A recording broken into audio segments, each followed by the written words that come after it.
القيوم وأتوب إليك. لا حول ولا قوة إلا بالله العلي العظيم. الحمد لله نحمده ونستعينه ونستغفره ونؤمن به ونتوكل عليه ونعوذ بالله من شرور أنفسنا ومن سيئات أعمالنا. من يهده الله فلا مضل له ومن يضلله فلا هادي له، ونشهد أن لا إله إلا الله وحده لا شريك له، ونشهد أن سيدنا وسندنا وحبيبنا وحبيب ربنا وطبيبنا وطبيب قلوبنا ومولانا وأولانا محمدا عبده ورسوله، أرسله بالحق بشيرا ونذيرا وداعيا إلى الله بإذنه وسراجا منيرا. أما بعد، فقد قال الله تبارك وتعالى في كلامه المجيد وفرقانه الحميد بعد أعوذ بالله من الشيطان الرجيم. بسم الله الرحمن الرحيم. واعلموا أن فيكم رسول الله لو يطيعكم في كثير من الأمر لعنتم، ولكن الله حبب إليكم الإيمان وزينه في قلوبكم وكره إليكم الكفر والفسوق والعصيان، أولئك هم الراشدون. وقال عليه الصلاة والسلام: إن الجنة حرمت على الأنبياء حتى أدخلها، وإن الجنة حرمت على الأمم حتى تدخلها أمتي، أو كما قال عليه الصلاة والسلام. بلغ العلام بكماله، كشف الدجى بجماله، حسنت جميع خصاله، صلوا عليه وآله. اللهم صل على محمد وعلى آل محمد كما صليت على إبراهيم وعلى آل إبراهيم إنك حميد مجيد. اللهم بارك على محمد وعلى آل محمد كما باركت على إبراهيم وعلى آل إبراهيم إنك حميد مجيد. سبحانك لا علم لنا إلا ما علمتنا إنك أنت العليم الحكيم. আল্লাহ তাআলা লাখো কোটি শুকরিয়া যে আল্লাহ তাআলা আমাদেরকে সাপ্তাহিক মুসলমানদের একটা ঈদের দিন, জুমার দিন,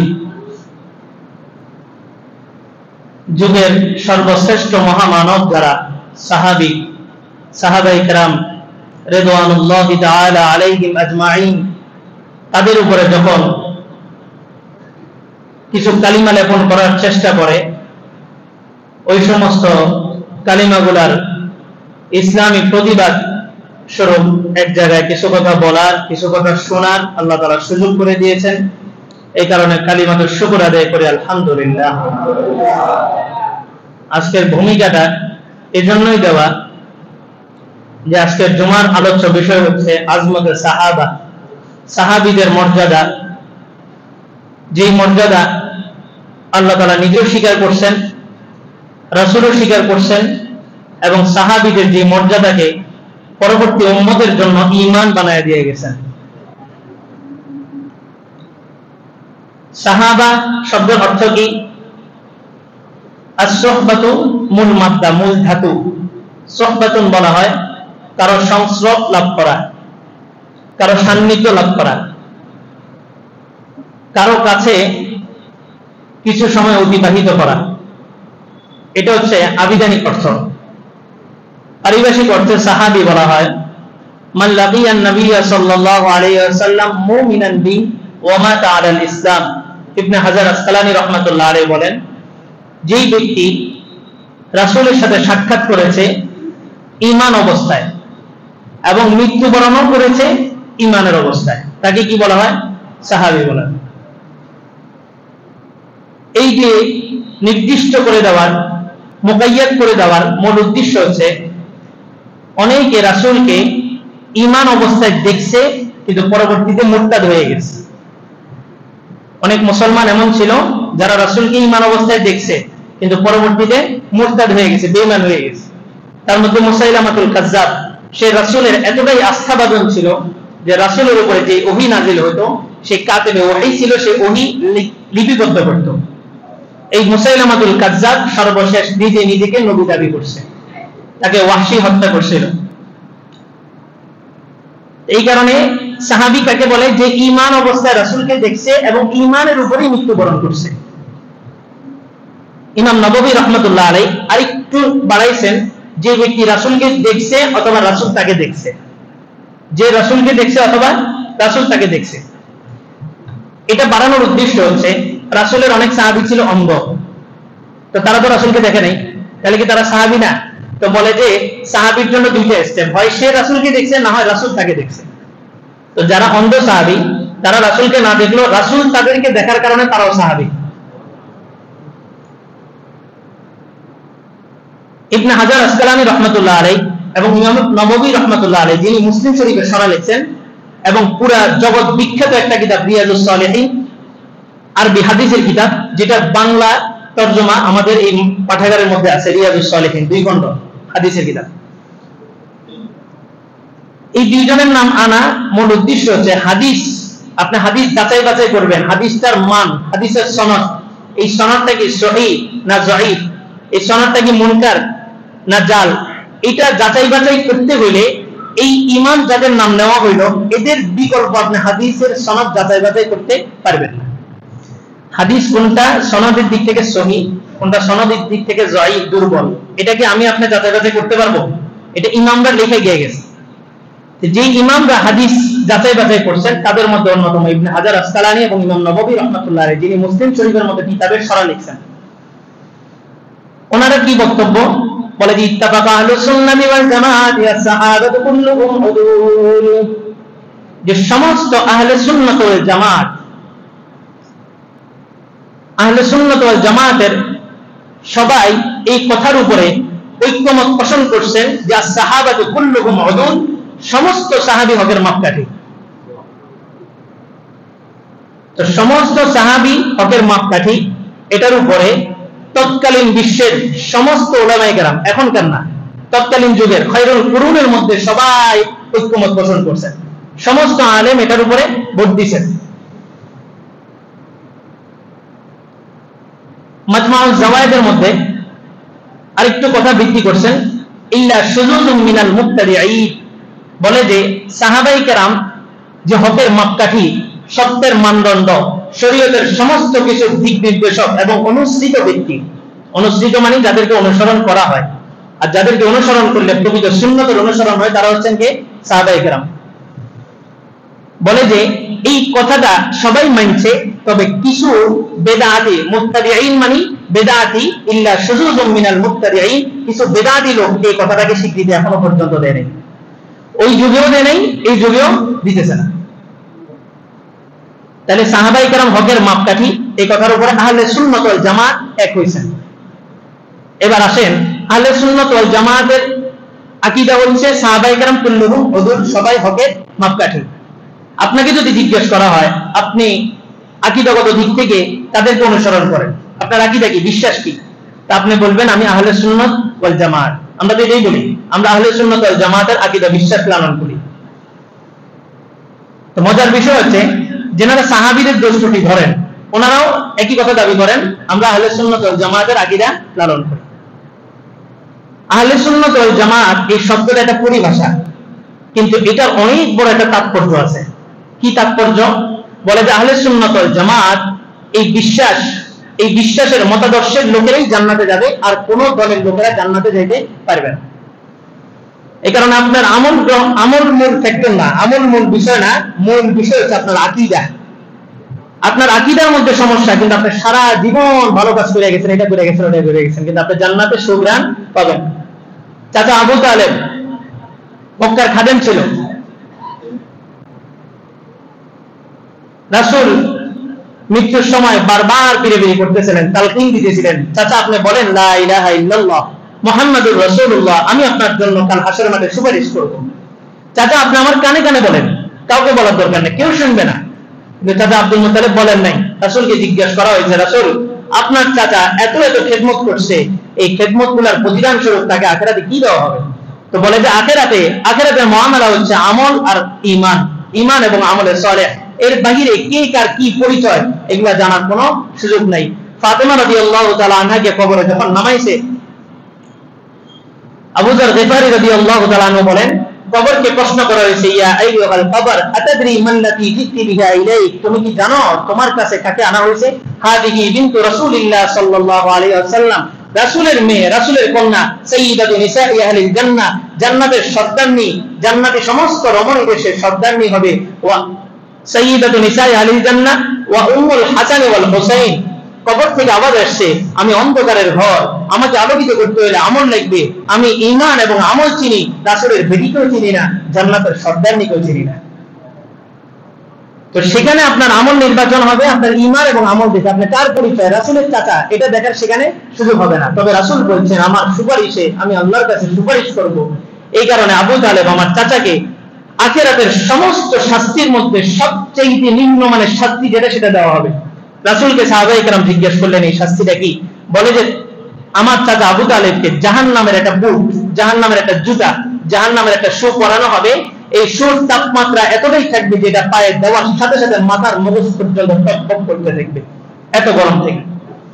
আর সূরা হুমাযার মধ্যে আল্লাহ তাআলা বলেন ইন্নাহা আলাইহিম মুকসাদা ফি আমাদিন মুমাদ্দাদা, যে যারা ধন সম্পদ জমা করে, আল্লাযী জামাআ মালাহু ওয়া আদ্দাদা ইয়াহসাবু আন্না মালাহু আখলাদা, তারা ধারণা করে তাদের সম্পদ চিরস্থায়ী। কাল্লা লায়ুমবাদান্না ফিল হুতামা, অসম্ভব, তাদের এই সম্পদ সহ তাদেরকে হুতামা নামক স্থানে নিক্ষেপ করা হবে। ওমা আদরাকা মাল হুতামা, রাসূলকে ভয় দেখানোর জন্য, ভীতি প্রদর্শন করার জন্য আল্লাহ নিজেই বলতেছেন, রাসূল ওমা আদরাকা মাল হুতামা, আপনি কি জানেন এই হুতামা কাকে বলে? আল্লাহ নিজেই বলতেছেন নারুল্লাহিল মুকাদা, এটা আল্লাহ প্রজ্বলিত একটা আগুন। আমরা সাধারণত মানুষ জ্বালাইলে আর কত বড় আগুন জ্বালাইতে পারি, এটা আল্লাহ প্রজ্বলিত একটা আগুন। এই আগুনের তাপমাত্রা কতটা জানেন? আল্লাতী তাত্তালিউ আলাল আফইদা, যে এই আগুনের ছোঁয়া শরীরের যে জায়গাটাতে লাগবে কলিজা পর্যন্ত ভুনা করে ফেলাবে, এত তাপমাত্রা। আর সব কিছু ঝলসে যাবে আগুনে লাগার সাথে সাথে। আল্লাহ বলেন বাদদালনাহুম জুলুদান গায়রা, আমি আবার নতুন গোশত, নতুন চামড়ার প্রলেপ দিয়ে দিব। লিয়াজুকুল আযাব, শুধু স্বাদ আস্বাদন করো, আযাবের স্বাদ আস্বাদন করতে থাকো, মউত বলতে কোনো কিছু সেখানে থাকবে না। তো চাচা আবু তালেবের সমস্ত কাজ কি কারণে কবুল হয় নাই? বিশ্বাসের কারণে, ইতিকাদের কারণে। আল্লাহ তাআলা বলেন পৃথিবীতে আপনি অনেকে দেখবেন, অনেক ইহুদি নাসারারা তারা ভালো ভালো কাজ করে, তারা যখন আখিরাতে যাবে, তারা এই আখিরাতে এই সমস্ত ভালো নিয়ামতের ভালো ভালো কাজগুলোকে হাবা মানসুরা, এক জায়গায় কিছু জমাকৃত কিছু ছাই যেগুলা বাতাসে আসার সাথে সাথে উড়ে যায়, এরকম হাবা মানসুরা তাদের আমলগুলো আখিরাতে এভাবে উড়ে যাবে, কোনো মূল্যই থাকবে না। তাহলে সমস্ত আমলের মূল মেরুদণ্ড কি? বিশ্বাস। আর কোন বিশ্বাস? যেটা আহলুস সুন্নাহ ওয়াল জামাআহ। এবার আসেন এই শব্দটার এত তাৎপর্য কেন? এই শব্দ দিয়েই আপনার জান্নাতে যেতে হবে, এই শব্দের বাহিরে যে আপনি জান্নাতে যেতে পারবেন না। আহলুস সুন্নাহ ওয়াল জামাআহ, রাসূল সাল্লাল্লাহু আলাইহি ওয়াসাল্লাম বিদায় হজের ভাষণে বলেন তারাতুকুম আমরাইন লান তাদিল্লু মা তামাসসাকতুম বিহিমা কিতাবাল্লাহি ওয়া সুন্নাত রাসূলিহি। রাসূল বলেন আমি দুইটা জিনিস তোমাদের মাঝে রেখে গেলাম, আমি যদি চলে যাব, আমার পরে তোমরা কাদেরকে অনুসরণ করবে? দুইটা জিনিস রেখে গেলাম, এই দুইটা জিনিসকে যদি আদু বিন নওয়াজিস মারির দাঁত দ্বারা শক্ত করে মজবুত করে ধরতে পারো, লান তাদিল্লু, কখনোই তোমরা গোমরাহ হবে না। এক নাম্বার কিতাবুল্লাহ, দুই নাম্বার সুন্নাত রাসূল, রাসূলের সুন্নাত। রাসূল বলেন আলাইকুম বিসুন্নতি ওয়া সুন্নাতিল খুলাফাইর রাশিদিন আল মাহদিয়িন, আমার সুন্নাত তোমরা যেভাবে আঁকড়ে ধরবা, আমার সুন্নাত মানা যেমন তোমাদের উপরে ফরজ, আমার সুন্নাত ব্যতীত যেমন তুমি কোরআন বুঝবা না, আমার সুন্নাত ব্যতীত যেমন তুমি জান্নাতে যেতে পারবা না, এমনি ভাবে আমার সুন্নাত যেমন তোমার উপর আবশ্যক, আমার সাহাবী যারা ওয়া সুন্নাতুল খুলাফাইর রাশিদিন আল মাহদিয়িন, আমার সমস্ত সাহাবীদের সুন্নাত তোমাদের উপর আবশ্যক। এবার আসেন, রাসূল তো দিলেন, আল্লাহ তাআলা কোরআনে সাহাবীদের কি মর্যাদা বর্ণনা করছেন। আল্লাহ তাআলা বলেন সবচেয়ে প্রথম জিনিস ঈমান। ঈমান ছাড়া তোমার কোনো কিছুই আমার কাছে গ্যারান্টেড না। তো প্রশ্ন দেখতে পারে ঈমান কি জিনিস? বলে যে আনতুমিনা বিল্লাহ ওয়া মালাইকাতিহি ওয়া কুতুবিহি ওয়া রুসুলিহি ওয়াল ইয়াউমিল আখির ওয়াল কদরি খাইরিহি ওয়া শাররিহি মিনাল্লাহি তাআলা ওয়াল বা'সি বা'দাল মাউত। সাতটা বিষয়ের উপরে তোমার ঈমান আনতে হবে। প্রশ্ন দেখতে পারে আল্লাহ কেমন ঈমান আনবো? শুধু মুখে বললেই হবে? আল্লাহ বলবেন যে না, ইয়া আইয়ুহাল্লাযীনা আমানু আমিনু কামা আমানান নাস, এই ঈমানদাররা তোমরা ঈমানদার ঠিক আছে, তবে এখনো পর্যন্ত তোমরা প্রকৃত মুমিন হতে পারো নাই। প্রকৃত মুমিন হতে হইলে তাদের মতো ঈমান আনো। তাদের মতো ঈমান বলতে কাদের মতো ঈমান? সাহাবাদের মতো ঈমান। তাহলে ঈমানের গ্যারান্টেড বানাইতেছেন আল্লাহ সাহাবীদেরকে। আল্লাহ তাআলা বলেন সূরা ফাতহের 29 নম্বর আয়াতের মধ্যে আল্লাহ বলেন মুহাম্মাদুর রাসূলুল্লাহ ওয়াল্লাযীনা মা'আহু আশিদ্দাউ 'আলাল কুফফার রুহামাউ বাইনাহুম তারাহুম রুকআন সুজদান ইয়াবতাগুনা ফাদলান মিনাল্লাহি ওয়া রিদওয়ানা। মুহাম্মদ তিনি আল্লাহ তাআলার রাসূল, ওয়াল্লাযীনা মা'আহ তার সাথে যারা আছে, আশিদ্দাউ 'আলাল কুফফার এদের বৈশিষ্ট্য কি জানো? এদের বৈশিষ্ট্য হচ্ছে আশিদ্দাউ 'আলাল কুফফার, এরা কাফিরের উপরে কঠোর, রুহামাউ বাইনাহুম আর নিজেদের মধ্যে সহনশীল, দয়াশীল, দয়ালু একজন আরেকজনের প্রতি। তারাহুম আপনি তাদেরকে দেখবেন রুকআন সুজদা, হয়তো রুকু অবস্থায় নাইলে সিজদা অবস্থায়, ফাদলাম মিনাল্লাহি ওয়া রিদওয়ানা এরা সর্ব অবস্থায় তার সন্তুষ্টি চায়, আল্লাহর সন্তুষ্টি। কে গ্যারান্টি দিতেছেন? আল্লাহ। আমি আর আপনি সাহাবীর দর্জলে কি আসে যায়?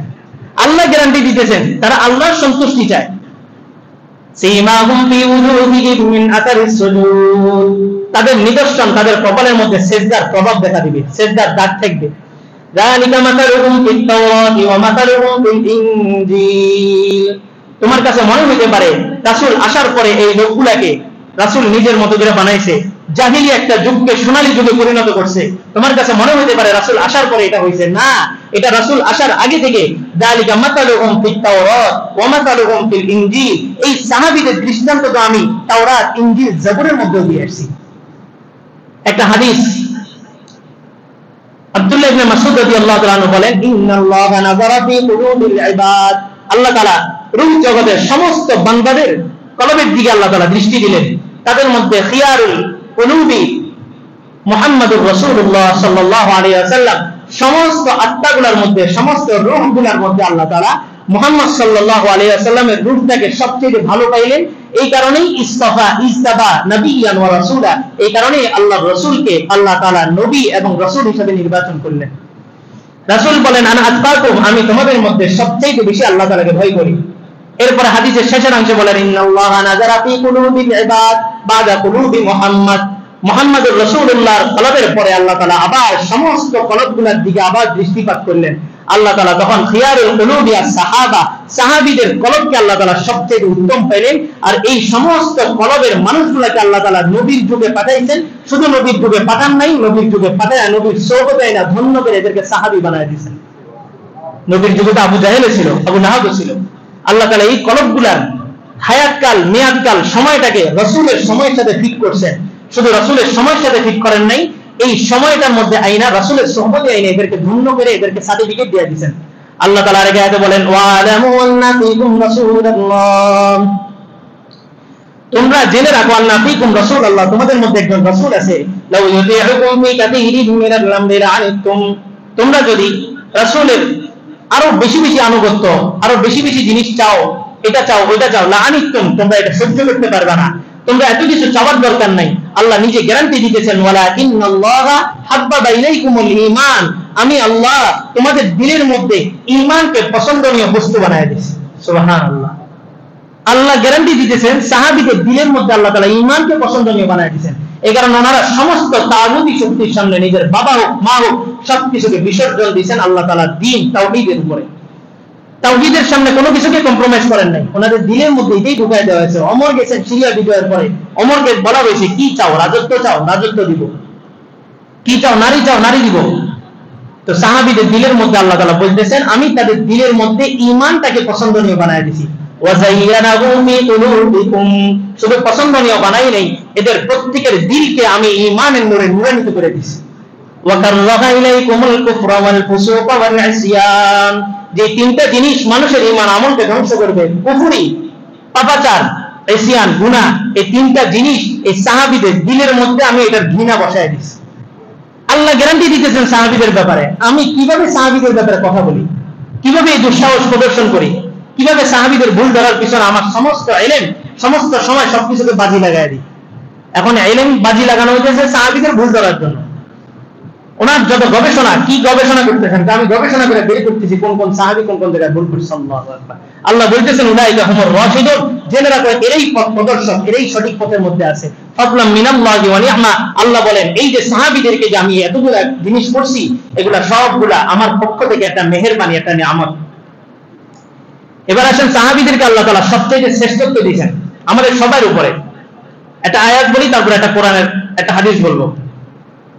11 নম্বর পারার 2 নম্বর পৃষ্ঠা সূরাতুত তাওবার 100 নম্বর আয়াতের মধ্যে আল্লাহ বলেন ওয়াসাবিকুনাল আউয়ালুনা মিনাল মুহাজিরিন ওয়াল আনসার, আল্লাহ তাআলা মুহাজির এবং আনসারদের মধ্যে থেকে যারা অগ্রগামী, ওয়াল্লাযীনা তাবাউহুম বিইহসান, এবং যারা তাদেরকে সঠিকভাবে অনুসরণ করছে। এতটুকু বলার পরে একটা ছোট্ট একটা মাঝখানে কথা ঢোকাই। রাসূল হাসরের মাঠে সমস্ত নবীরা যখন ইয়া নাফসি করতে থাকবে, একমাত্র একজন লোক থাকবেন যিনি ইয়া উম্মতি বলবেন। তিনি কে? মুহাম্মাদুর রাসূলুল্লাহ সাল্লাল্লাহু আলাইহি ওয়াসাল্লাম।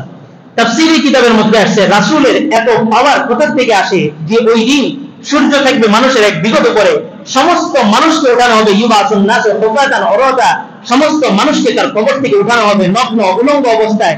আম্মা জান আয়েশা বললেন ইয়া রাসূলুল্লাহ ইয়ারা বাজুনা বাজা, আমাদের কিছু একজন আরেকজনকে দেখে ফেলবে না? আল্লাহর রাসূল বললেন ইয়াউমুন আযীম ইয়াউমুন শাদীদ, ওই দিনটা এত কঠোর হবে কান্নি আনজুরু মূসা, সমস্ত নবীদের মধ্যে দলিলুল কবর নবী মূসা, আমি মূসাকে কেমন যেন এখন দেখতেছি, ওয়া হুয়া মুতালাফিকুন বিউমুদিল আরশি ওয়া হুয়া ইয়াবকি, তিনি আরশের খুঁটি ধরে বসে কান্নাকাটি করতেছেন আর চিৎকার করে বলতেছেন রব্বি সাল্লিম রব্বি সাল্লিম, আল্লাহ আমাকে বাঁচান আমাকে বাঁচান। এই কঠিন সিচুয়েশনের মধ্যে রাসূলের এমন কি পাওয়ার থাকবে যে রাসূল ইয়া উম্মতি বলবেন। তাফসীরি কিতাবের মধ্যে আসে রাসূলকে যতগুলো আল্লাহ তাআলা পাওয়ার দিবেন তার মধ্যে সর্বশ্রেষ্ঠ সবচেয়ে দামি পাওয়ার যেটা মা তাকদ্দামা মিন যামবিক ওয়া মা তাআখার, সূরাতুল ফাতহের মধ্যে আসে ইন্না ফাতাহনা লাকা ফাতহাম মুবিনা, আপনাকে আমি সুস্পষ্ট বিজয় দান করলাম। মক্কা বিজয়ের আগে দিয়ে একটা নাযিল হয়েছে নবম হিজরিতে, লিয়াগফিরা লাকাল্লাহ মা তাকদ্দামা মিন যামবিক ওয়া মা তাআখার, হে রাসূল আপনার আগের পিছের সমস্ত গুনাহ আল্লাহ maaf করে দিয়েছে। আম্মা জান আয়েশা বলেন রাসূল আপনার সব গুনাহ maaf, তারপরে আপনি সারাটা রাত নামাজের মধ্যে দাঁড়ায় পাকে কেন ফুলায় দিতেছেন? রাসূল বলেন আমি কি আল্লাহ তাআলার শুকরগুজার বান্দা হব না? এই সবচেয়ে বড় সার্টিফিকেট রাসূলকে দিবেন, যার কারণে রাসূল হাসরের মাঠে নিজের চিন্তা না করে কি বললেন ইয়া উম্মতি।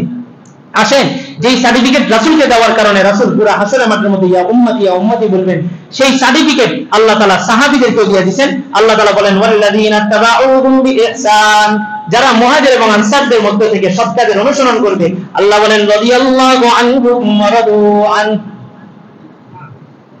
অর্থ বুঝেন? একটা হচ্ছে আমি আল্লাহর উপরে খুশি হওয়া, আরেকটা হচ্ছে আল্লাহ আমার উপরে খুশি হওয়া, দুটো ব্যবধান আছে। আমি আল্লাহর উপরে খুশি হইলেই কি না হইলেই কি, আল্লাহ কি আমার কাছে ঠেকা? কিন্তু আমি তো আল্লাহর কাছে ঠেকা, আল্লাহ আমার উপরে খুশি হইলে এটাই সবচেয়ে বড় সার্টিফিকেট। এখন সাহাবীদের নাম শুনলে আমরা কি বলি? রাদিয়াল্লাহু আনহু ওয়া রাদু আন।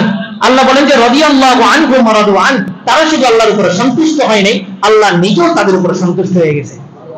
যে সাহাবীদের ব্যাপারে আল্লাহ গ্যারান্টি দিতেছেন এই জিনিস দ্বারা সাহাবীদেরকে আমি সাজাইছি, সমস্ত কলবগুলোর মধ্য থেকে সাহাবীদের কলবগুলোকে নির্বাচন করে রাসূলের সহবতে ধন্য করে এদেরকে আমি জান্নাতি বানাইছি, এদের উপরে আমি আমার খুশি প্রকাশ করতেছি।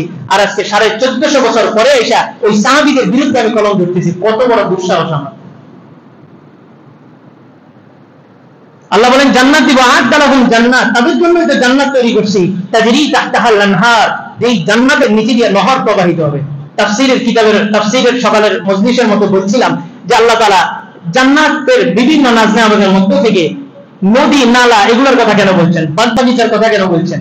তাফসীরি কিতাবের মধ্যে আসে আল্লামা কুরতুবী রাহমাতুল্লাহ আলাইহি বলেন যে এই কোরআন নাযিল হয়েছে আরব জাতির উপরে, আর আরবটা হচ্ছে মরুভূমি, মরুভূমিতে কোনো নদী নেই, কোনো সমুদ্র নেই, কোনো গাছপালা নেই, কোনো বাগান নেই।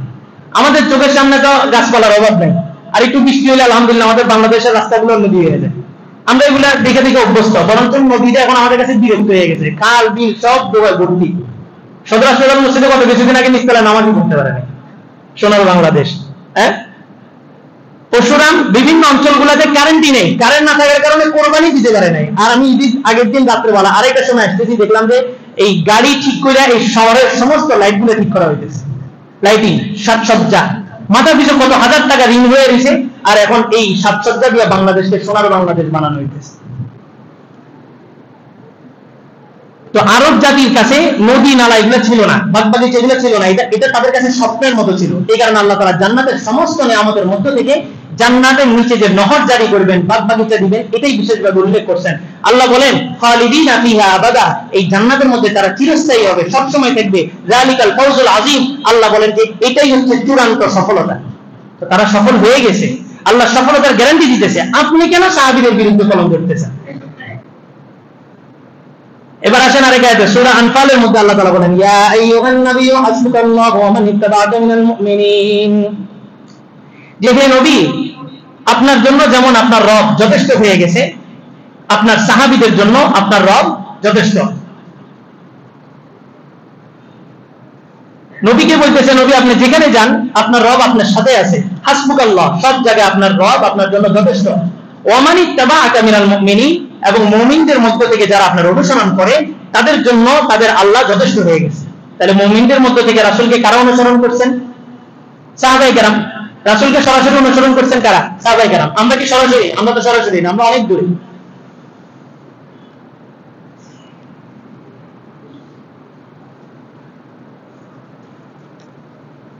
আল্লাহ তাআলা সূরা আনফালের একটা আয়াতের, সূরা আনামের একটা আয়াতের মধ্যে বলেন ওয়ালা তাতরুদিল লাযিনা ইয়াদউনা রাব্বাহুম বিল গাদাতি ওয়াল আশি ইউরিদুনা ওয়াজহাহু মা আলাইকা মিন হিসাবিহিম, বলেন যে হে রাসূল আপনি সাহাবীদেরকে তাড়ায় দিয়েন না। একটা সময় মক্কার কাফেররা, বড় বড় নেতা মন্ত্রীরা রাসূলের কাছে আসতে চাইলো, দেখলো যে রাসূলের কাছে বেলাল বসা, বেলাল হাবশী গোলাম, বেলাল বসা, উম্মে মাকতুম অন্ধ সাহাবী সে বসা, জীর্ণ শীর্ণ কাপড় পোশাকের মধ্যে ময়লা, চুল এলোমেলো, এরা রাসূলের সাথে বসা। তারা আসতে ইতস্ত বোধ করলো, রাসূলের কাছে আসতে চাইল না। রাসূল মনে মনে শুধু চিন্তা করছেন, আহারে এদেরকে যদি একটু দূরে সরায় দিই তাহলে হয়তো এই লোকগুলো আমার কাছে আসবে, আর এই লোকগুলাকে আমি দ্বীনের একটা দাওয়াত দিতে পারবো। শুধু মনের মধ্যে এটা আসছে, এখনো বাস্তবায়ন করেন নাই। আল্লাহ তাআলা সাথে সাথে আয়াত নাযিল করলেন ওয়ালা তাতরুদিল লাযিনা ইয়াদউনা রাব্বাহুম বিল গাদাতি ওয়াল আশি, ওই সমস্ত লোকদেরকে আপনি দূরে সরাবেন না যারা প্রতিনিয়ত আল্লাহ তাআলার ইবাদত করে, আল্লাহ তাআলার সন্তুষ্টির উদ্দেশ্যে ইবাদত করে। মা আলাইকা মিন হিসাবিহিম ওয়া মা হিসাবুহুম মিন শাই, আপনার কোনো হিসাবও তাদের কাছে নেই, তাদের কোনো হিসাবও আপনার কাছে নেই। ফাতাতরুদি ওয়ালা তাতরুদিল লাযী ফাতাকুনা মিনাজ জালিমিন, যদি আপনি তাদেরকে দূরে সরান হে নবী আপনি জালিমদের অন্তর্ভুক্ত হয়ে যাবেন। নবীকে সতর্ক করতেছেন কাদের ব্যাপারে? সাহাবীদের ব্যাপারে। আল্লাহ বলেন যে এদেরকে দূরে সরাবেন না, আপনার কাছে এমপি মন্ত্রী আসবে, এই জন্য জীর্ণ শীর্ণ সাহাবীদেরকে দূরে সরাবেন না। আরেকদিন আসতেছিল উম্মে মাকতুম অন্ধ সাহাবী রাসূলের পাশে বসা, রাসূল একটু মুখ সাহাবীকে সরান নাই, শুধু সাহাবী থেকে একটু মুখটা সরায় একটু এদিকে মনোনিবেশ করছেন। একজন মন্ত্রী বা মিনিস্টার যে কোনো আসছে, সাথে সাথে আয়াত নাযিল হয়েছে আবাসা ওয়া তাওয়াল্লা আন জাআহুল আমা, আপনি কি মুখ ফিরিয়ে দিয়েছেন যে একজন অন্ধ সাহাবী আপনার কাছে আসছে? সাহাবীদের কত মর্যাদা আল্লাহ তাআলা দিয়ে গেছেন। আল্লাহ তাআলা বলেন সাহাবী এই উম্মতের মধ্যে সর্বশ্রেষ্ঠ উম্মত। সূরা আলে ইমরানের 110 নম্বর আয়াতের মধ্যে আল্লাহ তাআলা বলেন কুনতুম খায়রা উম্মাতিন উখরিজাত লিন-নাস তা'মুরুনা বিল মা'রুফ ওয়া তানহাউনা আনিল মুনকার। এই আয়াত যখন নাযিল হয়েছে, নাযিল হওয়ার পরে ওমর রাদিয়াল্লাহু তাআলা আনহুর খিলাফতে ওমর রাদিয়াল্লাহু তাআলা আনহু একদিন সিরিয়া বা যে কোনো একটা অঞ্চলে খুতবা দেওয়ার জন্য মিম্বরের উপরে দাঁড়াইলেন। দাঁড়ায় বললেন, ইমাম তাবরী রাহমাতুল্লাহ আলাইহি এই riwayatটা নকল করেছেন, ওমর রাদিয়াল্লাহু তাআলা বলেন লাউ ক্বালা আনতুম যদি আল্লাহ তাআলা কুনতুম না বলে যদি আনতুম বলতেন, তাহলে কিয়ামত পর্যন্ত যত মানুষ আসছে সমস্ত মানুষ এই আয়াতের অন্তর্ভুক্ত হয়ে যেত। যত উম্মত আসবে সমস্ত উম্মত এই আয়াতের অন্তর্ভুক্ত হয়ে যেত। কিন্তু আল্লাহ তাআলা আনতুম না বলে কি বলছেন? কুনতুম। আনতুম মানে চলমান, ভবিষ্যৎ বোঝায়। এটা গ্রামারিক্যাল একটা কায়দা, এটা নিয়ম। কুনতুম মানে হচ্ছে যারা অতীতে চলে গেছেন। সাহাবীদের ব্যাপারে আল্লাহ তাআলা বলছেন কুনতুম খায়রা উম্মাতিন উখরিজাত লিন-নাস, যে তোমরাই শ্রেষ্ঠ উম্মত, তোমাদেরকে বানানো হয়েছে মানুষের জন্য, মানুষের কল্যাণে তোমরা বের হবে। তোমাদের কাজ কি? তা'মুরুনা বিল মারুফ ওয়া তানহাউনা আনিল মুনকার, তোমরা সৎ কাজের আদেশ করবে, অসৎ কাজের নিষেধ করবে। দুঃখজনক হইলেও সত্য, তাবলীগ জামাতের ভাইরা বুঝা না বুঝে এই আয়াতটা নিজেদের সাথে বিট করে। এই আয়াতটা কাদের সাথে বিট করে? নিজেদের সাথে।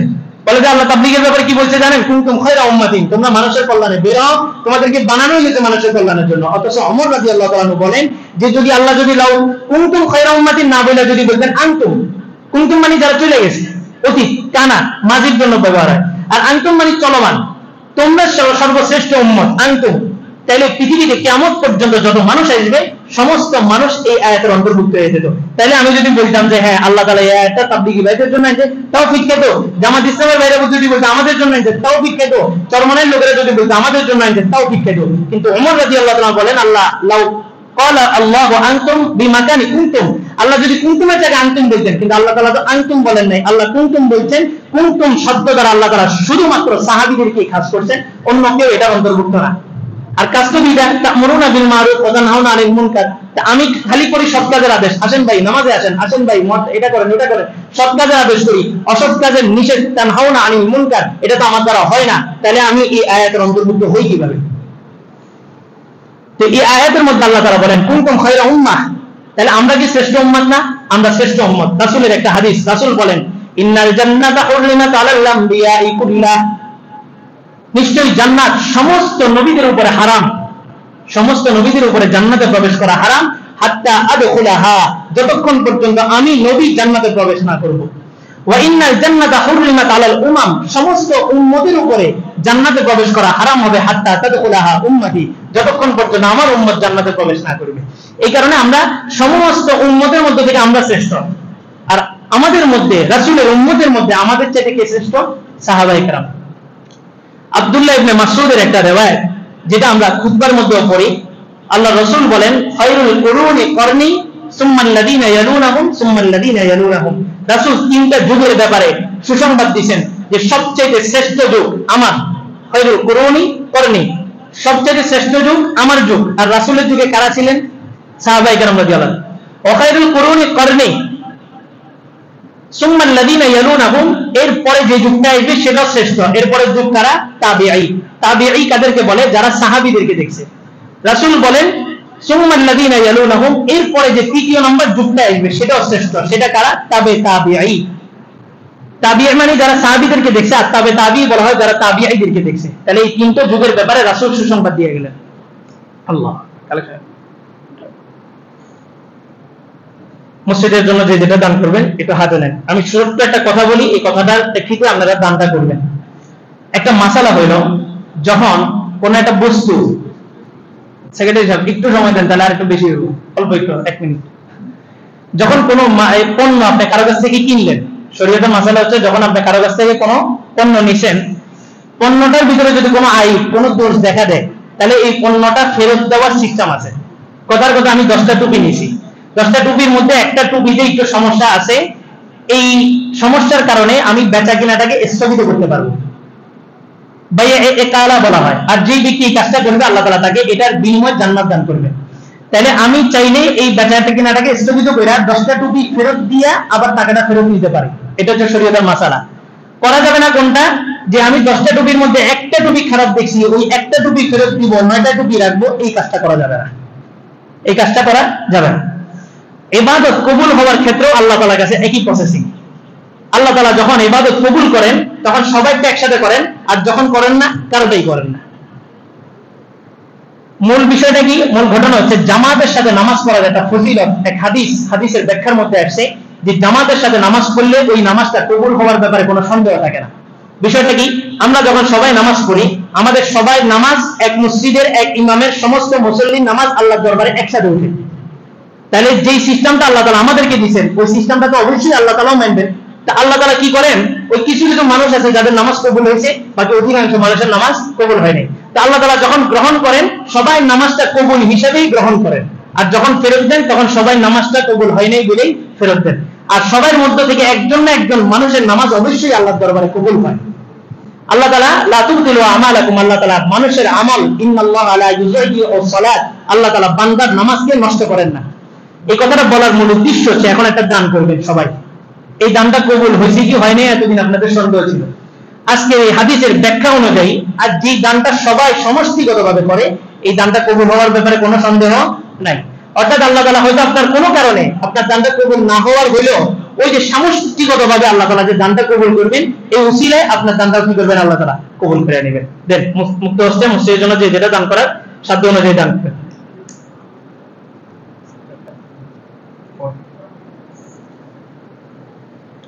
গত সপ্তাহে ৪,৪০০ টাকা উঠছে। আল্লাহ তাআলা সকলের দানগুলোকে কবুল করুন, সকলের দুনিয়াবি সমস্ত প্রয়োজন আল্লাহ তাআলা পূরণ করে দেন, সমস্ত বালা মুসিবত থেকে এদেরকে হেফাজত করেন। আলোচনা চলতেছিল যে সাহাবীদের বিষয়। আল্লাহু আকবার। আল্লাহ রাসূল সাল্লাল্লাহু আলাইহি ওয়াসাল্লাম একটা রিওয়ায়াত ওমর রাদিয়াল্লাহু তাআলা নকল করেন যে রাসূল সাল্লাল্লাহু আলাইহি ওয়াসাল্লাম একদিন আমাদের মিম্বরে দাঁড়াইলেন, দাঁড়ায় আমাদেরকে বললেন উসিকুম বিআসহাবি, আমি তোমাদেরকে আমার সাহাবীদের ব্যাপারে সতর্ক করতেছি। আরেক রিওয়ায়াতে আসছে ইবনে হাজার আসকালানী রাহমাতুল্লাহ আলাইহি রিওয়ায়াতটা টানছেন সহিহ বলছেন সনদ থেকে, সেটা হচ্ছে আকরিমু আসহাবি, আমার সাহাবীদেরকে তোমরা সম্মান করো, আমার সাহাবীদেরকে সম্মান করো।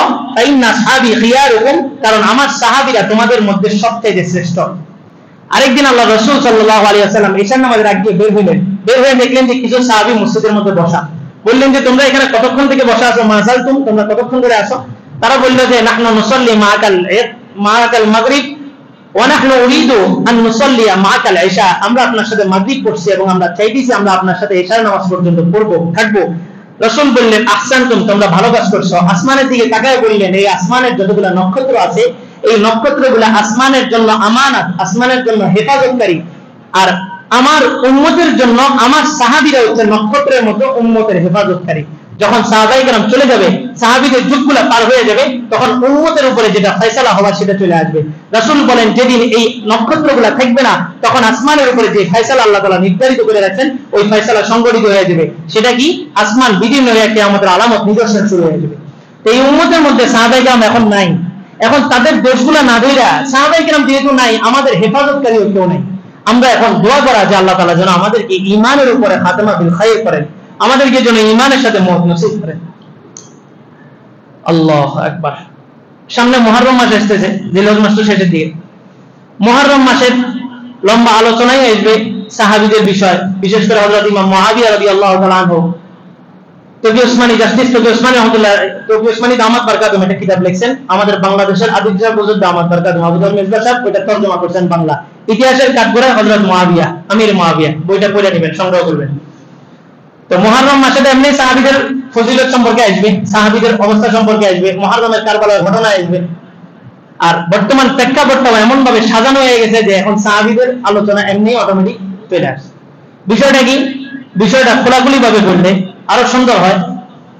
আমাদের বাংলাদেশে যে সমস্ত মেহনতগুলো চলে, যে সমস্ত দলগুলাকে ইসলামী দল বলা হয়, তাবলিগি জামাত বলতে পারেন, তাবলিগির দুইটা গ্রুপ, ওয়াজাহাত এদাত, পীর মুরিদিন লাইনে চরমনের বিশ্বাসটা বলতে পারেন, ইসলামী শাসনতন্ত্র আন্দোলন, জামাতে ইসলাম আছে, আরো যতগুলা দল আছে, এই দলগুলার খুঁটিনাটি কিছু শাখাগত বিষয় সবার সাথে সবার মতানৈক্য আছে, সবার সাথে সবার মতানৈক্য আছে, শাখাগত বিষয়।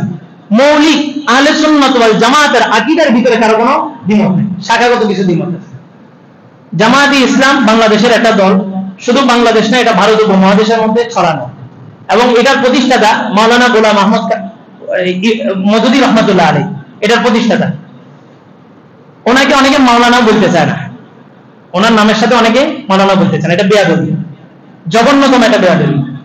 ইসলামের তৎকালীন সময়ে 20 দফা দাবি, পাকিস্তানের 20 দফা দাবির মধ্যে 10 জন আলেম, শীর্ষ আলেমের নাম আসছিল। ওই শীর্ষ 10 জন আলেমের মধ্যে 3 নম্বরে নাম আসছিল মওদুদী রাহমাতুল্লাহ আলাইহি, মওদুদী মরহুমের। এত বড় গ্রহণযোগ্য একজন ব্যক্তি ছিলেন। ওনার কিছু কিছু লিখনি আছে আমাদেরকে ঢালা, ওই গত সপ্তাহে আমি আলোচনা করছিলাম, আমাদের মাইন্ড, আমাদের মেজাজ এরকম পরিবর্তন, এরকম বিকৃত হয়েছে যে আমরা যখন কোনো একটা মানুষের খারাপ কিছু দেখি তার সব কিছুকে খারাপ মনে করি। ওই যে বালাগাল ওলার ব্যাপারে বলছিলাম যে বালাগাল ওলা বিকামা লিখি, এটা বেদাতিরা পড়ে, এই কারণে আমরা সেটা পড়তে চাই না, পড়লে সবাই একটু বেদাতি বেদাতি মনে করে। অথচ বালাগাল ওলা বিকামা লিখি 3 লাইন কবি লিখছেন, 4th লাইন রাসূল নিজের শব্দের মধ্যে আইসা বলে দিয়ে গেছেন। কত দামি একটা শের। তো মওদুদী মরহুমের কিছু মতানৈক্য আছে, তো এই মতানৈক্যগুলোর ঊর্ধ্বে ওনার কিছু কিতাব আছে। আসলে হাজির মে ইসলাম, বর্তমান যুগে ইসলামের অবস্থা উনি তুলে ধরছেন। এই কিতাবটা খুবই জামে, মানে এগুলো বিতর্কের ঊর্ধ্বে। আমি গত কিছুদিন আগে একটা কিতাব পড়ছি, কোরআন কি 4 ইসতিলাহি বুনিয়াদ, কোরআনের মধ্যে 4টা শব্দ বেশি ব্যবহার হয়েছে, এটার উপর উনি একটা কিতাব লিখছেন। নারীর পর্দার উপর একটা কিতাব লিখছেন। আমরা কি হয়, ওই যে শাখাগত দুই একটা দ্বন্দ্ব আছে, আমরা বলি যে এই মওদুদী হিসাবের কোনো কিতাবই পড়া যাবে না। কেন? মওদুদী হিসাবের কিছু কিতাব তো ঊর্ধ্বে, আলোচনার ঊর্ধ্বে। তাবলীগের 2 গ্রুপ কাজে মুনতাকাব হাদিস পড়া যাবে না। মুনতাকাব হাদিস কি কারো বাপের লেখা? মুনতাকাব হাদিসে কি কার কিচ্ছা লেখা, কার ঘটনা লেখা, কার হাদিস লেখা? রাসূলের হাদিস লেখা। আপনার বলার সাহস হয় কিভাবে মুনতাকাব হাদিস পড়া যাবে না? হ্যাঁ, মুনতাকাব হাদিস তালিমের মধ্যে তালিম করা যাবে না, এটা শাখাগত একটা দ্বন্দ্ব। এই কারণে উলামায়ে কেরাম বলছেন মুনতাকাব হাদিসটা তালিমে আনার দরকার নাই, কিন্তু মুনতাকাব হাদিস পড়া যাবে না। মুনতাকাব হাদিসের মধ্যে কি সাহাব সাহেবের বাপদাদার কিচ্ছা লিখছে নাকি? মুনতাকাব হাদিসের মধ্যে কি লেখা হয়েছে? আল্লাহ রাসূলের হাদিস লেখা হয়েছে। এটা আপনি ব্যক্তিগতভাবে পড়তে পারেন, তালিমের মধ্যে না। তো মওদুদী মরহুমের যে সমস্ত লেখাগুলোর মধ্যে অন্যতম একটা তাফসীরি কিতাব হচ্ছে তাফসীরে তাফহিমুল কোরআন, তাফসীরের একটা কিতাব লিখছেন তাফহিমুল কোরআন। ওই জায়গার মধ্যে যতগুলো সমস্যা আছে, যেমন সূরা সফফাতের মধ্যে হযরত ইব্রাহিম আলাইহিস সালাম এবং হযরত সারা আলাইহিস সালামের একটা প্রসিদ্ধ ঘটনা, যেটা বুখারী মুসলিমের মধ্যে আছে, সনদ সহিহ, এই পুরো হাদিসটাকে মওদুদী মরহুম অস্বীকার করছেন। এবং আরেক জায়গায় সুলাইমান আলাইহিস সালামের একটা ঘটনা সূরা নামলের মধ্যে, সেখানেও একই রওয়ায়াত মুসলিম শরীফের মধ্যে আসে। সমস্ত ফুকাহায়ে কেরাম, এই মুহাদ্দিসিনে কেরাম এটাকে সহিহ বলছেন, কিন্তু মওদুদী মরহুম বলছেন যে এটা সহিহ না। মওদুদী মরহুমের যতগুলো আকীদা ছিল, ততগুলো আকীদার মধ্যে একটা জঘন্যতম আকীদা ছিল যে সাহাবা বিদ্বেষী, সাহাবীদের ভুল ধরা। বিভিন্ন সাহাবীদের ভুল হয়েছে, আমরাও বলি সাহাবীদের ভুল হয়েছে, তবে সাহাবীদের ভুলটাও আমাদের জন্য শিক্ষা। যে সাহাবী ভুল করছেন, জেনার মধ্যে লিপ্ত হইতে নিছেন, জেনা করেন নাই, কিন্তু পাহাড়ে যায় এই পরিমাণ তওবা করছেন, রাসূল বলেন লাউ কুসিমাত তাওবাতুহু আলাল মাদিনাতি লাকাফা, এই একজনের তওবা যদি পুরো মদিনাবাসীর গুনাহগারদের উপরে যদি বন্টন করে দেওয়া হয়, সমগ্র মদিনাবাসীর গুনাহ সব ধুয়ে সাফ হয়ে যাবে। তাহলে সাহাবায়ে কেরাম ভুল করছেন। ওমর রাদিয়াল্লাহু তাআলা বাসায় ঢুকছেন, তখনকার নিয়ম ছিল যদি রাতে আপনি একবার চোখ বন্ধ করে ফেলেন, রমজানের রোজা শুরু হয়ে গেছে। চোখ বন্ধ করার পরে ওমর রাদিয়াল্লাহু তাআলা বাসায় আসে, আয়েশা দেখে যে স্ত্রী ঘুমিয়ে গেছে। এখন ওমর রাদিয়াল্লাহু তাআলা স্ত্রীকে ধরছে, স্ত্রী বলছে আমি তো ঘুমিয়ে গেছি, আমি তো রোজা শুরু। ওমর বললেন যে তুমি ঘুমাইছো, আমি তার ঘুমাইনি। যেটা অঘটন ঘটার ঘটে গেছে, সকালে রাসূলের দরবারে গেছে, ওমর বলছে রাসূল আমি তো ভুল করে ফেলেছি। রাসূল বলেন তুমি ভুল করো নাই, তুমি পুরা উম্মতের জন্য একটা রহমত স্বরূপ একটা বিধান চালু করছো। এই ওমর রাদিয়াল্লাহু তাআলার এই ভুলের কারণে আল্লাহ তাআলা বিধান নাযিল করলেন, রাত্রি ঘুমাইলে রোজা শুরু হবে না, রমজান শুরু হবে সুবহে সাদিক থেকে। তো বলেন এটা কার ভুলের কারণে হয়েছে? হযরত ওমরের ভুলের কারণে হয়েছে, হযরত আবু বকরের ভুলের কারণে হয়েছে, আম্মা জান আয়েশা রাদিয়াল্লাহু তাআলার এক ভুলের কারণে তায়াম্মুমের এক বিধান চালু হয়েছে। ওনাদের প্রতিটা ভুল আমাদের জন্য অনুসরণীয়। ভুলের পরে যে তওবা করছেন, সেই তওবাটা আমাদের জন্য অনুসরণীয়। এখন সারাক্ষণ বসে আছে ভুল ধরার জন্য। একটা ভিডিও দেখলাম, আব্বাস রাদিয়াল্লাহু তাআলা আনহু বলছে সূরা ফালাক এবং সূরা নাস এই দুইটা কোরআনের অংশ না। অথচ এটা ওরিয়েন্টালিজম যারা, মুস্তাশরিকিন যারা সব সময় কোরআনকে বিকৃত করার ধান্দায় থাকে, তাদের একটা রওয়ায়াত ইমাম নববী থেকে নিয়ে ইমাম সুয়ুতী রাহমাতুল্লাহ আলাইহি, সমস্ত ইমাম যাদের মতামত ছাড়া আপনি একটা হাদিসকে সহিহ না জয়ীফ বলতে পারবেন না, সমস্ত ইমামরা বলছেন এই বক্তব্যটা হচ্ছে জাল। আচ্ছা, এই বক্তব্য যদি সঠিকও ধরা হয়, আসেন সামনে পুরা পৃথিবীর মধ্যে 10টা কেরাত চালু আছে, 10 রকমের কোরআন পড়ার বিধান চালু আছে। 4টা কেরাত এমন আছে যে 4টা কেরাতের সর্বশেষ যে আব্দুল্লাহ ইবনে মাসউদ পর্যন্ত এক হইতেছে। ওই 13টা কিতাবের মধ্যে মুআওয়াযাতাইন, সূরাতুল ফালাক এবং সূরাতুল নাস দুটোটা আছে। তাহলে আব্দুল্লাহ ইবনে মাসউদ যদি বলেন 2টা কোরআনের বাহিরে, তাহলে আব্দুল্লাহ ইবনে মাসউদ থেকে আবার 2টা সূরার ব্যাপারে তেলাওয়াত আসে কিভাবে? ওই খুঁজে বের করে দিয়েছে কোনগুলা? সাহাবীদের কোথায় বলেছে, কোথায় বলেছে। এজন্য আমার অনুরোধ থাকবে, আমি নিজে থেকে কোনো কথা বলার ওই পরিমাণ বয়স, ওই পরিমাণে এলেম এখনো হয় নাই। আমি ওনাদেরই ঘরানোর একজন আলেম, ডাক্তার কামাল উদ্দিন জাফরি, চিনেন? ইসলামী ব্যাংকের শরিয়া বোর্ডের একটা দায়িত্ব আছে। কামাল উদ্দিন জাফরি দামাত বারকাতুম, আল্লাহ তাআলা ওনার হায়াতের মধ্যে বরকত দান করুন। উনি জামাত ইসলামের উদ্দেশ্যে কয়েকটা কথা বলছেন। 1 নাম্বার, উদার হইতে হবে, উদার, আরো উদার। যখনই দেখলাম যে ঐক্যের একটা প্ল্যাটফর্ম তৈরি হয়, তখনই একটা উস্কানিমূলক বক্তব্য বের হয়ে যায়। এখন কনফারেন্স গুলোতে সবাই ঐক্য হয়েছে, একটা সঙ্গীত বের করছে, কি বলেছে তোমার আকাবির, কি বলেছে তোমার পীর। আকাবির বাপ দাদা বাদ দিয়ে আপনি ইসলাম রচনা করেন, ভারত উপমহাদেশের দারুল উলুম দেওবন্দের ইতিহাস বাদ দিয়ে কোন মায়ের বেটা আছে ইসলাম রচনা করবে, কোন ইসলামের ইতিহাস বর্ণনা করবে? আশরাফ আলী থানভী, হোসেন আহমদ মাদানির মতো ব্যক্তিত্বকে মাইনাস করে আপনি ইসলামের কোন সূত্র বর্ণনা করতে পারবেন ভারত উপমহাদেশের মধ্যে? তাহলে আকাবির বাদ দিলে, পীর বাদ দিলে আপনার আছেটা কি? আকাবিরও নেই, পীরও নাই, আপনার আছেটা কি? তাহলে আপনি কি সরাসরি গুগল ইউটিউব থেকে সব মাসলা সমাধান করবেন? তো গুগলকেও তো আপনি আকাবির পীর বানায় রাখছেন। আমরা আমাদের আকাবির পীরকে অনুসরণ করি, অন্ধ অনুসরণ না। আমরাও বলি কোরআন হাদিসের বাহিরে যদি কোনো পীর কোনো বক্তব্য বলে, সে বক্তব্য প্রত্যাখ্যান। এমনকি ইমামে আজম আবু হানিফার 17টা মাসাইল আমার কাছে ঢুকে আছে, যে 17টা মাসাইল ইমাম আবু হানিফা রাহমাতুল্লাহ আলাইহি একরকম বলছেন, অন্যান্য ইমামরা আরেক রকম বলছেন। আমরা ইমাম আবু হানিফাকেও মানি নেই, 17টা মাসালা অন্য ইমামকে অনুসরণ করছি। আমরা অন্ধ অনুসরণ আমরাও করি না। তবে উদারতা দোনো দিক থেকে আসতে হবে। প্রশ্ন আসে, বলে যে জামাত ইসলামের সাথে কি সম্পর্ক রাখা যাবে, মুসাফা করা যাবে, তাদের কি বিবাহ শাদী করা যাবে? এই সমস্ত প্রশ্নগুলো যারা করে এদেরকে উদ্দেশ্য করে বলতেছে না জামাত ইসলামের সাথে মুসাফা করা যাবে না, সালামও দেওয়া যাবে না, বিবাহ শাদীও করা যাবে না, খালি তলে তলে জামাত ইসলাম কিছু হাদিয়া দিলে ওটা গ্রহণ করা যাবে। দোনো দিকে উদারতার ভাব আসতে হবে। জামাত ইসলাম যারা করেন ওনারাও দল অন্ধ অনুসরণ না। আমার কথা হচ্ছে আপনি জামাত করেন, আমার কোনো আপত্তি নেই। তবে যখন আমার সাহাবীদের ইজ্জতের উপরে, সাহাবীদের আজমতের উপরে যদি কোনো কলম লেপন করা হয়, কালিমা লেপন করার কেউ চেষ্টা করে, আপনি আপনার দল মত সবকিছু ভুলে দেয়া আজমতের সাহাবার উপরে চলে আসেন। আপনি পীর মুরিদি করেন, আমার কোনো আপত্তি নেই। কিন্তু আপনার পীরের বক্তব্য যখন সাধারণত সমস্ত ওলামায়ে কেরাম যখন জেলখানায়, ওই ওলামাদের বিরুদ্ধে যখন আপনার পীরের বক্তব্য আসে, তখন আপনি পীরকে প্রত্যাখ্যান করেন, সমস্ত ওলামায়ে কেরামের পক্ষে রাজপথে চলে আসেন। তাবলীগ করেন, আমার কোনো আপত্তি নেই, করতেই পারেন। ইসলামের বিভিন্ন ধরনের ধাপ আছে, তবে আমর বিল মারুফের মধ্যে সীমাবদ্ধ থাকতে হবে না। যখন নহি আনিল মুনকারের উপরে ওলামায়ে কেরাম ডাক দিবেন যে রাজপথে আসার জন্য, তখন আপনি তাবলীগ বাদ দিয়া, আপনি তাবলীগের 6 উসুল বাদ দিয়া নহি আনিল মুনকার বাস্তবায়ন করার জন্য রাজপথে চলে আসেন।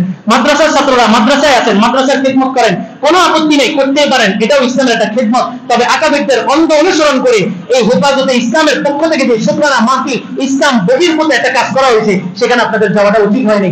যখন ইসলাম বহির্ভূত কোনো কিছু ডাক আসবে, তখন আপনি আপনার আকাবির, আপনার পীর, আপনার বিশ্বাস কি বলছে এগুলা বাদ, কোরআন হাদিস কি বলছে সেটার মধ্যে আসেন। দাইয়ুস মহিলাকে শুকরানার মাহফিলে বসায় কোরআন তেলাওয়াত করা কোন শরীয়তের কোন মাসালা আপনাকে জায়েজ করছে? একটা সার্টিফিকেট আপনাকে দিয়েছে, এটা কি জান্নাতের সার্টিফিকেট দিয়ে দিল নাকি? আপনি এক সার্টিফিকেটের জন্য তাদের কাছে গেছেন, পিছনে শাপলা চত্বরের সমস্ত রক্তের খুনিদের সাথে আপনি গাদ্দারি করছেন। তো মাদ্রাসায় পড়বেন, মাদ্রাসার চেতনা হচ্ছে যেটা আহলে সুন্নাত ওয়াল জামাত, যেটা রাসূল বলে দিয়ে গেছেন, যেটা সাহাবায়ে কেরাম বলে গেছেন। আপনার হুজুর, আপনার পিশাব, আপনার আকাবের কি বলছে এটা মূল বিষয় না। আপনি আওয়ামী লীগ করেন, বিএনপি করেন, আমার কোনো আপত্তি নেই। কিন্তু যখন দেশ বিরোধী কোনো ষড়যন্ত্র, দেশ বিরোধী কোনো চক্রান্ত যখন আমার দেশকে লুটে পুটে খাওয়ার চেষ্টা করবে, তখন আপনি আওয়ামী লীগ ভুলে যান, বিএনপি ভুলে যান, দেশের রক্ষার্থে বাংলাদেশের রাজপথে আপনি নেমে আসেন।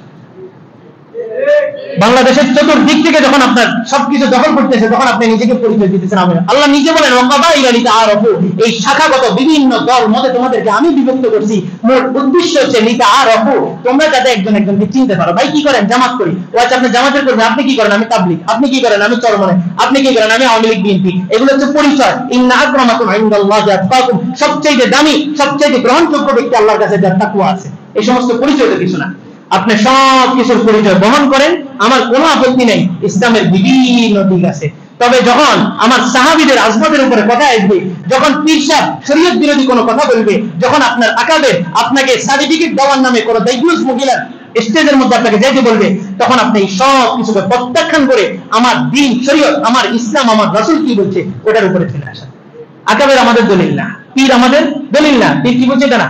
পীরকে কেন অনুসরণ করি? পীর কোরআন হাদিসের কথাটাকে বাস্তবায়ন প্র্যাকটিক্যালি আমাদেরকে দেখায় দেন, এই জন্য তাদেরকে অনুসরণ করি। আল্লাহু আকবার। আল্লাহ তাআলা সবাইকে বোঝার, আমল করার তৌফিক দান করুন। কথাগুলা অন্যভাবে নেবেন না, কথাগুলা সবাইকে নিয়ে বলছি, মাদ্রাসার ছাত্রদেরকেও বলছি, তাবলীগ সবকিছুকে বলছি।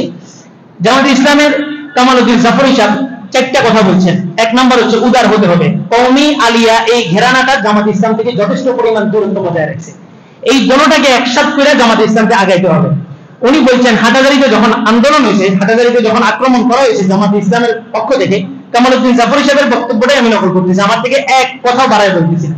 উনি বললেন যে হাটাজারির উপর আক্রমণটা করা হয়েছে এই জন্যই যে হাটাজারিকে তারা তাদের নিয়ন্ত্রণে, তাদের কন্ট্রোলে আনতে চাইছে, যে আমরাও তো একটা ইসলামী দল, আপনি আমাদের ব্যাপারে কলম ধরতে একটু ভেবে চিন্তা ধরেন।